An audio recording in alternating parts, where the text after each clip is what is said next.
भावात्माओं,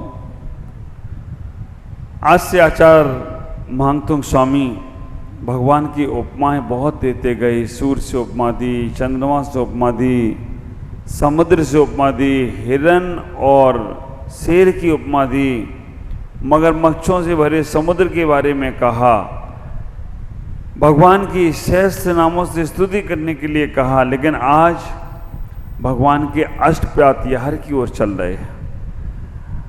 28वें number का काव्य आचार्य मांगतुंग स्वामी अष्टप्रातिहार भगवान के जो हैं, अचेतन होकर भी वो चेतन को प्रभावित कर रहे हैं। अष्टप्रातिहार में एक में क्या क्या वर्णन करने का प्रयास कर रहे हैं। सबसे पहला प्रातिहार अशोक वृक्ष। एक बार उस काव्य का उच्चारण आप लोग जरूर करें। उच्चैरशोक तरु संसित मुन्मयूख, उच्चैरशोक तरु संसित मुन्मयूख, माभाति रूप ममिलं भवतो नितान्तं, माभाति रूप ममिलं भवितो नितान्तं, स्पष्टलो सत्किरणमस्तितमो वितानां, स्पष्टोल्लसत्किरणमस्तितमो वितानम्, बिम्बं रविर्विपयोधरे पार्श्ववर्ती, बिम्बं रविर्विपयोधरे पार्श्ववर्ती। आचार्य मांगतुंग स्वामी यहाँ कह रहे हैं, उच्चे रसोक तरु संसित मुन्य मयूख। हे भगवान, उच्चे माने उच्चता को प्राप्त होने वाला वो अशोक तरु, तरु माने वृक्ष, यहाँ पर द्राक्ष बोलते हैं। आप विचार करके रखना, ऐसा वृक्ष जो शोक को हरने वाला है, ऐसा वृक्ष जो तुम्हारे संताप को हरने वाला है, ऐसा वृक्ष जो तुम्हारे जीवन को व्यवस्थित बनाने वाला है। यहाँ पर आचार्य भगवान कहने का प्रयास कर रहे हैं कि हे भगवान, अशोक वृक्ष जो शोक से रहित होने का संदेश देता है। यहाँ वृक्ष की बात कर रहे हैं। हमारे यहाँ 24 तीर्थंकर भगवान हुए और 24 तीर्थंकर भगवान को किसी न किसी वृक्ष के नीचे केवल ज्ञान की प्राप्ति हुई। जब भगवान ने दीक्षा ली, दीक्षा लेने के बाद वो 24 भगवान अलग अलग वृक्षों के नीचे बैठे और अलग अलग वृक्षों के नीचे बैठे तो उन्हें केवल ज्ञान की प्राप्ति हुई। जिस स्थान पर बैठे थे वो स्थान भी पूज्य होते चले गए। ख्याल करो, हमारे यहाँ वृक्षों की पूजा नहीं है, लेकिन आचार्य ने कहा है कि जिस भगवान के नीचे, जिस वृक्ष के नीचे भगवान बैठ के तपस्या कर लेते हैं, वो वृक्ष भी हमारे लिए पूज्यता को और श्रेष्ठता को प्राप्त हो जाता है। आप विचार करना, जब आचार्य जिस स्थान पर बैठ जाते हैं वो माटी पूज्य हो जाती है, जहाँ से भगवान मोक्ष जाते हैं। जब भगवान महावीर स्वामी पावापुरी के सरोवर में मोक्ष से मोक्ष नहीं गए, पावापुरी का उद्यान था, जिस उद्यान से भगवान महावीर मोक्ष गए, उस उद्यान की मिट्टी बहुत बड़ा टीला था, लेकिन वो मिट्टी इतनी पूज्य हुई, इतनी पवित्र हुई कि सब लोग मिट्टी थोड़ी थोड़ी लेकर गए। जितने लोग आए थे मिट्टी ले गए, और इतनी मिट्टी लेके गए कि वो मिट्टी का टीला तालाब के रूप में परिवर्तित हो गया हो तो कोई आश्चर्य की बात नहीं होगी। विचार करके रखना, उस वृक्ष के बारे में आचार्य कहने का प्रयास कर रहे हैं कि ये सारे के सारे वृक्ष पूज्यता को प्राप्त हो गए। भगवान के बैठने से समुद्र में प्रकाश नहीं पहुंचता है, लेकिन वो वृक्ष मणियों के समान होते हैं। एक इंद्रिय नहीं होते हैं, वनस्पति काय नहीं होते हैं, वो मणियों के वृक्ष होते। उन मणियों के वृक्ष से सर्वत्र प्रकाश अपने आप फैल जाता है।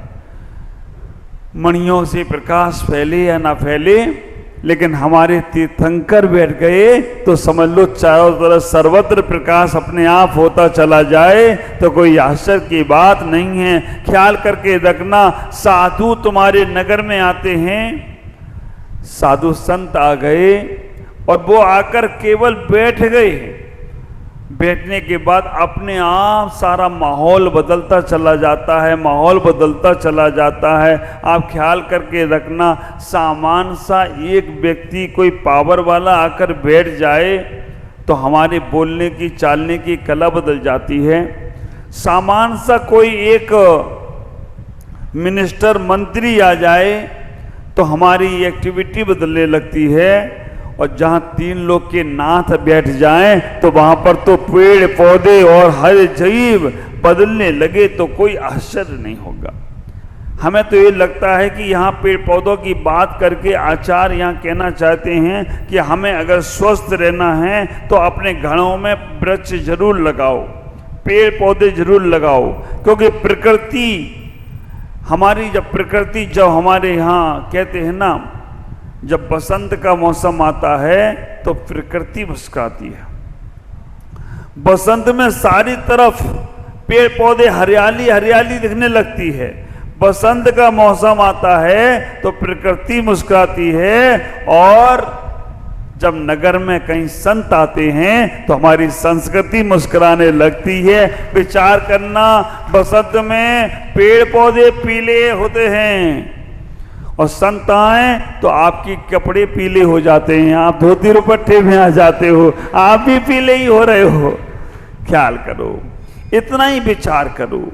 हम वृक्षों से खिलवाड़ नहीं करें, हम वृक्षों को पास जाकर ऑक्सीजन को प्राप्त करने का प्रयास करें। जितना ऑक्सीजन हमें वृक्षों से मिलता, वृक्ष हमसे क्या लेते हैं? कार्बन डाइऑक्साइड, जो हमारी वायु है, दूषित वायु है, वो वृक्ष लेते हैं। और वृक्ष तुम्हें देते क्या है? ऑक्सीजन।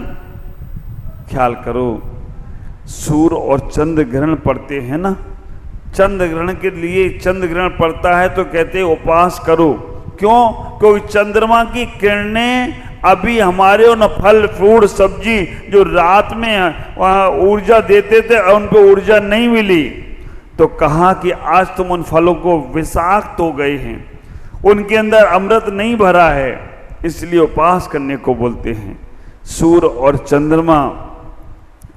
इसीलिए कहते हैं कि सुबह उठकर हमें वृक्षों के पास जाना चाहिए, हमें खुली हवा लेना चाहिए, स्वस्थ रहने के लिए हमें अपना जीवन जीना चाहिए। हमारे अष्टप्रतिहार में आप विचार करके रखना, जब हम कसाय का वर्णन करते हैं, मोहिनी कर्म का वर्णन करते हैं, मोहिनी कर्म में जो 9 कसाय का वर्णन करते हैं, वहां पर भी आए हास रति अरति शोक। उस शोक को नाश करने वाला अगर कोई है तो हमारे भगवान तीर्थंकर हैं। अशोक वृक्ष की आप और व्यवस्था देखना। हमारे यहाँ एक सम्राट हुए, उनका नाम था अशोक सम्राट। हाँ? आज भी भारत में अशोक सम्राट का सिंबल चलता है। सत्यमेव जयते लिखा है ना, वो सिंबल किसका है? अशोक सम्राट का सिंबल है। और आप विचार करके रखना, वैसे यहाँ कोई हो तो अपने ऊपर नहीं लगाना, अशोक नाम के व्यक्ति थोड़े अहम भावी ज़्यादा होते हैं। वो सोचते आई एम अशोक, मेरे नाम से सिंबल चलता है। उनके अंदर अहम भाव थोड़ा कभी कभी ज़्यादा आ जाता है। और वो क्योंकि वो परंपरागत है, क्योंकि अशोक का सिंबल जो है आज सरकारी मोहर में जो लगता है अशोक का सिंबल, कभी अशोक के सिंबल को देखना, उसमें 4 चेहरे बने हैं। हाथी का चेहरा है, गाय का चेहरा है, घोड़े का चेहरा है। आप विचार करना, हाथी का, घोड़े का और शेर का, ये 4 चेहरे उसमें चारों तरफ हैं। अच्छा, मेरे पास भी ये रखा अशोक का सिंबल ही जो है, इसमें तो घोड़ा शेर के चिन्ह बना दिए हैं, लेकिन हाथी घोड़ा शेर और गाय का चेहरा है। वो इस बात का प्रतीक है कि हाथी की तरह स्वाभिमान रहना, हाथी की तरह स्वाभिमानी रहना, शेर की तरह बिल्कुल, शेर क्रूर नहीं है। शेर का पेट भरा होना, शेर कोई सामने से निकल जाए उसे छेड़ता नहीं हम। शेर भी आसन का प्रतीक, अभी आएगा सिंहासन तब शेर के बारे में बात करेंगे। बैल की तरह भद्र परिणामी रहना और घोड़े की तरह ताकतवर रहना। आचार्य यहाँ कह रहे हैं कि अशोक सम्राट जैसा जीवन जीना है तो अपने अंदर हमें उन परमात्मा की भक्ति, पूजा, उपासना करने का प्रयास करो। हे जिनेंद्र का अमल रूप स्पष्ट सोयमान है, उनकी ऊर्ध्वमुखी किरणें आपके आश्रित अशोक वृक्ष से ऊपर फैल रही हैं। भगवान, जब आप वृक्ष के नीचे बैठ गए तो आपकी किरणों से अशोक वृक्ष के अंधकार दूर हो गया और आपकी किरणें और ऊपर तक फैलती जा रही हैं, विस्तार को नष्ट कर दे रही हैं। आप मेघों के पास स्थित सूर्यबिंब की भांति अत्यंत शोभित हो रहे हैं। हे भगवान, आपने जो सूर्य का यह प्रकाश पाया है, आप विचार करके रखना। हम सुबह उठकर अगर वृक्षों के पास जाकर थोड़ा प्राणायाम करते हैं, थोड़ा हम योगा करते हैं तो हमारा शरीर स्वस्थ रहता है। मन को स्वस्थ करने के लिए तो परमात्मा है ही हैं, लेकिन शरीर को भी स्वस्थ रखने के लिए हमें इन वृक्षों को कभी भी अपमानित नहीं करना चाहिए, इन वृक्षों को कभी काटना नहीं चाहिए, इन वृक्षों से कभी खिलवाड़ नहीं करना चाहिए। बहुत सी बार आप लोग मकान बनाते हो, आदि आदि क्रियाएं करते हो, वृक्षों को काटना पड़ता है। जितने वृक्ष काटे हैं उससे 10 गुने वृक्ष और कहीं जरूर लगाना चाहिए। ख्याल करो, अगर कभी मजबूरी में हमें ये वृक्षों को काटना पड़े, क्योंकि प्रकृति के साथ खिलवाड़ करोगे तो प्रकृति हमें छोड़ने वाली नहीं है। मानतों का आचार्य इस काव्य के माध्यम से हमें अष्टप्रातिहार दे रहे हैं। अष्टप्रातिहार में पहला प्रातिहार दे दिया अशोक वृक्ष। अशोक वृक्ष का इतना ही अपना जीवन में औचित्य लगाना, इतना ही सोचना। 24 भगवान के जो वृक्ष होते हैं, एक बार उनके बारे में आप जरूर समझें। कौन कौन से वृक्ष भगवान के जब केवल ज्ञान होता है तो कौन कौन से वृक्ष, उनके वृक्षों के नीचे बैठकर भगवान को केवल ज्ञान होने का प्रयास होता है। तो कहा त्रिलोक परिणति में कहते हैं कि निग्रोध सप्तपर्ण, कौन सा वृक्ष है ये अपने पहली बार ही नाम सुना होगा, है ना। बरगद, पीपल, नीम तो समझा है। निग्रोध परिसप्त सालमाली वृक्ष, इसके नीचे बैठकर भगवान को केवल ज्ञान हुआ। सरल नाम का वृक्ष, इसके नीचे बैठकर फ्रिंगु नाम का वृक्ष, शिरीष नाम का वृक्ष, नाग वृक्ष, वेहड़ा वृक्ष, धूली पलाश वृक्ष, तेंदु वृक्ष, पाटल वृक्ष, जम्बू वृक्ष, पीपल का वृक्ष, दधी फर्ण वृक्ष, नंदी वृक्ष, तिलक वृक्ष, आम्र वृक्ष। आम वृक्ष के नीचे भी भगवान को केवल ज्ञान की प्राप्ति हुई।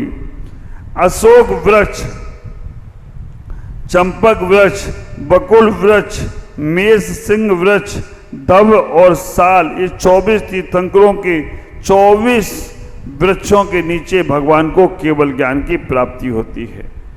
कई बार हमारे कई संत लोग वृक्षों के नीचे बैठकर साधना करने को बताते हैं, और ऐसा भी कहा गया है कोई आदमी कितना भी बीमार हो, अगर वृक्षों के नीचे जाता है तो उसकी बीमारियां अपने आप दूर होती चली जाती हैं। एक बार तो मेरे गुरुदेव, हम लोग बिहार में चल रहे थे, एक अकौआ आता है, लाल अकौआ होता है, एक सफेद आंकड़ा होता है। आंकड़ा का वृक्ष, सफेद आंकड़े का वृक्ष का फूल आपको मिल जाए, आप अपने घर में रख दो। सफेद आंकड़े के वृक्ष का फूल आप अपने तिजोरी में रख दो, लक्ष्मी की कमी नहीं पड़ेगी। अभी हमारी गृहस्थ गीता की क्लास में जब हम आपकी मुख शुद्धि का वर्णन करेंगे, आप विचार करके रखना, मुख शुद्धि का वर्णन जब करेंगे तब मैं वहां बताऊंगा आपको कि दांतुन से हम मुख की शुद्धि करते हैं। कौन सी दांतुन से हम अगर मुख की शुद्धि करते हैं तो हमारे शरीर पे क्या प्रभाव पड़ता है, हमारे घर में धन लक्ष्मी कैसे प्राप्त होती है? आंकड़े की दातुन है, बण की दातुन है, खैर की दातुन है, नीम की दातुन। अगर हम नीम की दातुन से अपने दांत साफ करते हैं तो हमारा शरीर निरोगी होता है, स्वस्थ होता है। अर्की की दातुन, उसमें जिनके पास ग्रस गीता है तो वो मुख शुद्धि वाली प्रकरण में पढ़ लेंगे। ऐसी ऐसी दातुन लिखी हैं कि जिससे हमारे शरीर के कैंसर भी दूर खत्म हो जाते हैं, हमारे घर में लक्ष्मी का आवागमन होता है। ऐसी ऐसी दातुन का प्रभाव लिखा है। कोर्ट कचहरी का चक्कर है तो आप वो दातुन से रोज दांत साफ करिएगा, आपके कोर्ट कचहरी के चक्कर ठीक हो जाएंगे।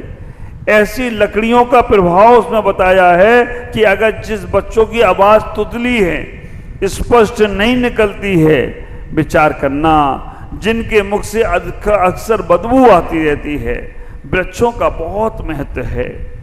हमारे पूज्यपाद स्वामी ने 7000 पुष्पों से ऐसी ऐसी दवाइयां बताई जिनको बड़े बड़े असाध रोगों को जिन्होंने दूर कर दिया। विचार करके रखना, हमें वृक्षों की जानकारी नहीं है। हम अपने घरों में अगर बिस्ट्री, किसमिस ट्री बोलते हैं ना, जो किसमिस ट्री होता है, यूरोप में है, वहां लगाते। आज भी बहुत से लोग अपने घर में किसमिस ट्री लगा लो, कभी भी तुम्हारे यहां पैसे की कमी पड़ने वाली नहीं। अपने यहां कैक्टस लगा लेते, कांटे वाले वृक्ष। कौन से पेड़ लगाना है, कौन से फल फूल, ये वृक्ष में जहां भगवान को बैठकर केवल ज्ञान हो रहा है, तो हमारे घर में कौन से वृक्ष हों, कौन से पौधे हों। लेकिन एक बात का हमेशा ख्याल रखना, बबूल के वृक्ष नहीं लगाना।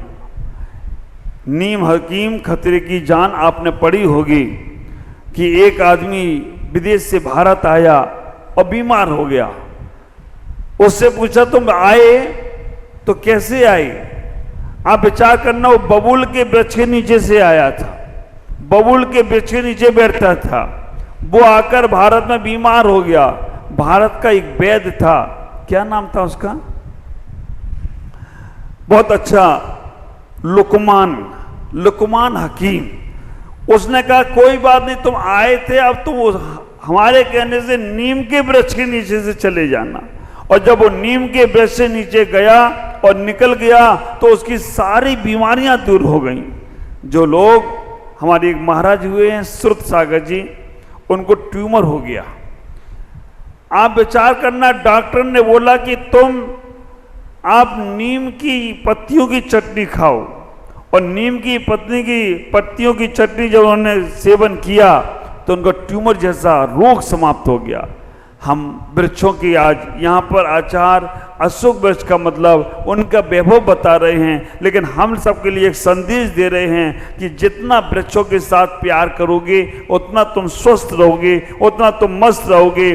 पर्यावरण का जितना ख्याल रखोगे उतना पर्यावरण तुम्हारे बाहर का प्रदूषण खत्म करता है, और पर्यावरण पर्व तुम्हारे अंदर का प्रदूषण खत्म करता है। तो पर्यावरण को संभालें, अपने जीवन में वृक्षों से खिलवाड़ ना करें। यही भावनाओं के साथ ओम नमः जय गुरु।